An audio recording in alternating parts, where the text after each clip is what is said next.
Hey everyone, and welcome back to another super quick tip session. I really hope you all had an absolutely awesome weekend. Today, I want to walk you through a lightning fast method to get your projects perfectly set up for creating vertical content for platforms like YouTube Shorts or TikTok. The core setup idea is actually the same for both of those major platforms, meaning once you learn this simple workflow, it applies to almost any phone first clip you'll ever work with. First things first, you need to understand that vertical videos are essentially just a rotated version of the standard 16:9 or square canvas we normally use. If your goal is that immersive full-screen phone experience, you absolutely must set your timeline resolution to 1080 pixels wide by 1920 pixels tall. This is essentially just flipping the standard 1920 by 1080 landscape dimensions completely around. And now let's jump right into Resolve to see it in action. Once you are situated in the Edit tab, the first place to go is your Media Pool panel, where you will right-click in the Timelines area to begin. From the context menu that appears, you should select the option to create new timeline, which brings us to the Settings dialog box. You can obviously name this timeline whatever you prefer, but I usually keep mine straightforward, like YouTube Short or TikTok Vertical for easy identification. Crucially, you must uncheck the box labeled Use Project Settings because we need to specify our own custom dimensions manually. Under the Format section, navigate to Timeline Resolution and carefully swap those standard values by typing 1080 for the width and 1920 for the height. It's also wise to match the frame rate to whatever rate your original source clips were captured at, as mine were recorded at 2997 frames per second. Once you hit Create, your viewer window will immediately change to that tall and narrow aspect ratio, which is exactly what your audience sees on their phone. Now, simply drag one of your clips down onto this newly configured timeline to see how it fits. Quick note, if you filmed with a DSLR and physically rotated the camera sideways, you actually get superior quality compared to most native phone footage. However, if you shot directly on your phone while holding it vertically, then congratulations, your footage is already perfectly sized and ready to go. If your source footage happens to be standard horizontal video, it unfortunately will not naturally fill that tight vertical canvas we just created. You are presented with a few distinct choices here to resolve the empty space on the sides of your frame. The simplest first approach is to just film vertically from the start so the content fills the screen perfectly without any extra work. Alternatively, you can choose to scale and crop the clip within the inspector panel until all those distracting black bars completely disappear from view. The trade-off with zooming is that you will inevitably lose some of the original left and right edge information from your horizontal shot. My personal go-to solution, though, is using a background fill effect when I really want to retain the entire original horizontal image context. To implement this, open your FX library, find the OpenFX section, and then look specifically under Resolve FX Stylize for the blanking fill effect. You then simply drag that powerful effect directly onto the horizontal clip already sitting there on your timeline.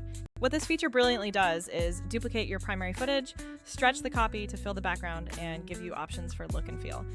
With the clip selected again, head back to the inspector where you'll find the fill extent and fill appearance controls waiting for you. If the stretched background edges look a little odd, try reducing the crop amount or adding a nice gentle blur to help your subject truly pop. You also have the creative freedom to change the background color completely if you prefer something other than a repeated video texture. Adding a subtle drop shadow right under the main foreground clip is another fantastic touch for making it stand out more dramatically. Ultimately, a gentle combination of a light background blur paired with a slightly darker color fade usually results in a very clean and professional cinematic look. Remember, sometimes the cropping method where you simply zoom in enough to eliminate the letterboxes is the best choice if the core action is centered. It truly comes down to the specific look you are trying to achieve for that particular piece of content. If there is important action happening near the edges, keeping the whole horizontal frame visible with a background fill is often preferred. Now, let's quickly touch upon some platform-specific rules, starting with YouTube Shorts, which mandates a maximum runtime of 60 seconds. For Shorts, you also maintain the flexibility to post perfectly square videos at 1080 by 1080 if you have a different aesthetic or repurposing plan in mind. When it comes to TikTok, the shortest format used to be 15 seconds, then 60, and now they even permit videos up to 3 minutes in length. Despite this flexibility, the overwhelming majority of high-performing TikToks and Shorts are typically short, punchy, and hook the viewer within the first second. For TikTok specifically, that full-screen vertical format of 1080 by 1920 remains the absolute industry standard for maximum reach. Here is a very practical workflow I personally rely on for consistent output. Import all your long-form footage first. Next, create that vertical 1080 x 1920 timeline, then carefully scrub through the footage to mark all the absolute best moments.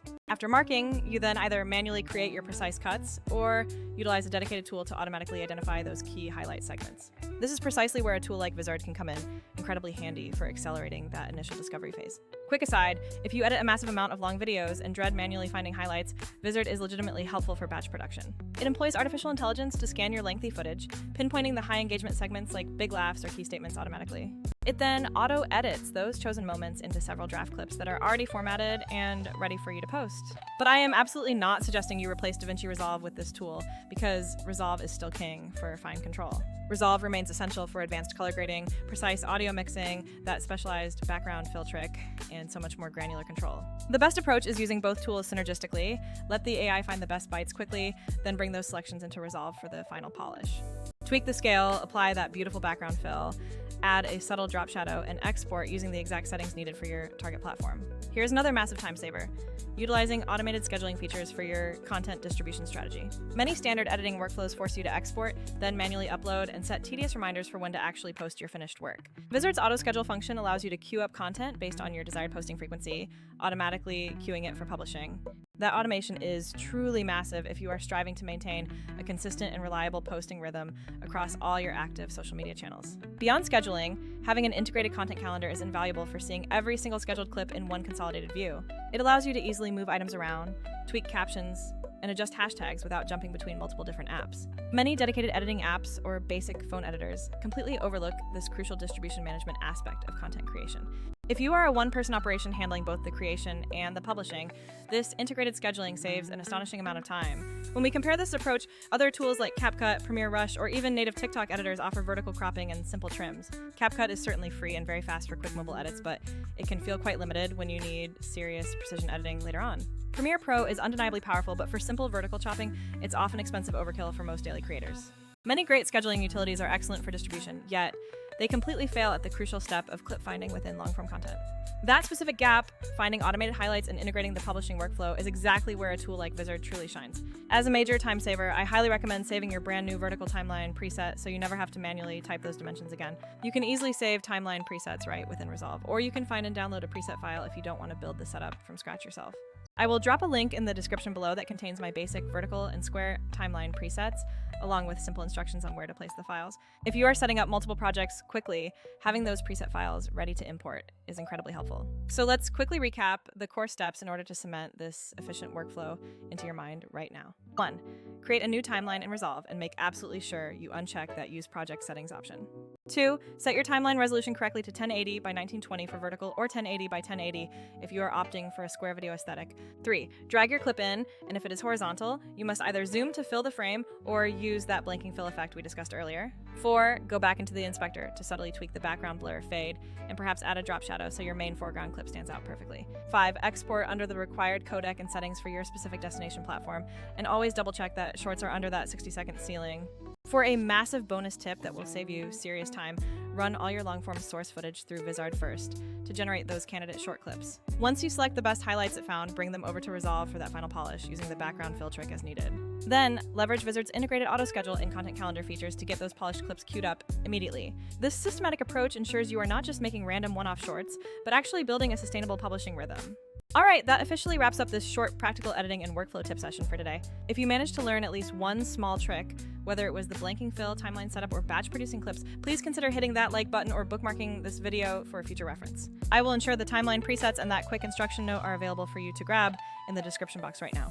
Subscribe to the channel if you want to see more short practical editing techniques and helpful workflow ideas for scaling your content production overall. Thank you so much for watching this. I truly appreciate your time, and I will definitely see you all in the next one. Peace out.